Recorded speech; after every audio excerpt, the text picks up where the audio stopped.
Welcome back to Money Talks. I'm Matthew Moore in Istanbul. Now, time for the flip side and a look at an exclusive little gathering called the Sun Valley Summit. Now, that's where media and tech moguls like Mark Zuckerberg and Tim Cook discuss business and where some big deals have been initiated over the past 3 decades.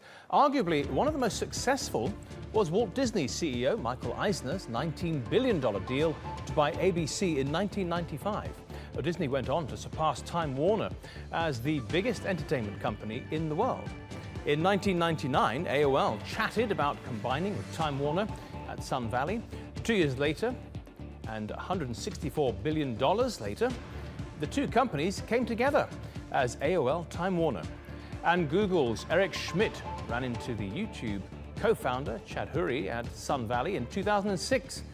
Although the video sharing service was only a year old, Google bought it for more than $1.5 billion. Well, someone who has attended lots of events like these over the years is our very own mover and shaker, Craig Capitas. Craig, we all want to know what's going on at these exclusive events. Well, if I told you, I'd have to kill you. These 1% powwows are fascinating, and the one in Sun Valley is super sexy, sexier than most because of the big names that you mentioned there. The deals that they're structured there are usually pretty much done or discussed ahead of time, and it's just the discussions there are pretty much informal. And, you know, any kind of deal requires lawyers, regulators, accountants. It's not done over a weekend in Sun Valley. There's a lot of outfits that do this. You know, you have the Bilderberg Group, which has been around since the 50s. You have the Bohemian Grove, which has been around since 1878.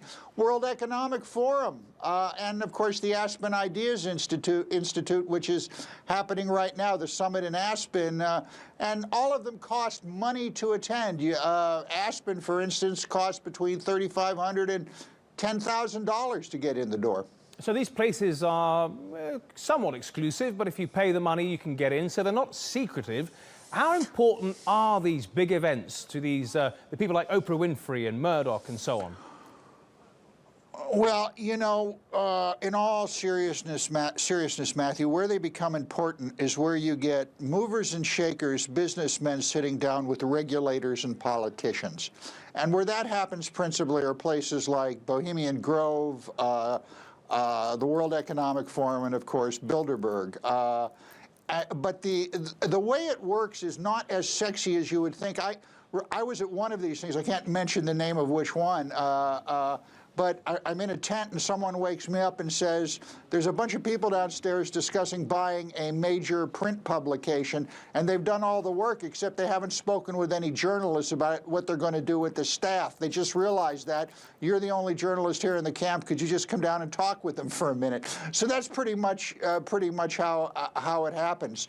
But you know, a lot of people, conspiracy theorists, think these are Illuminati and strange things are going on. There's really nothing odd going on in these places. And the World Economic Forum kind of leads the pack in making them more transparent. WEF will invite people, interesting people, to Davos and not charge them any money. Klaus Schwab and the board at the World Economic Forum have done a great job of isolating young movers and shakers, people in their 20s. And so it's not as exclusive as we would like to believe, although I don't have a private jet. I think, Craig, that's what a lot of people want to know. They want to make sure that behind these closed doors, the businessmen and women are not getting some sort of undue influence on policymakers. Craig, thank you very much for your insight.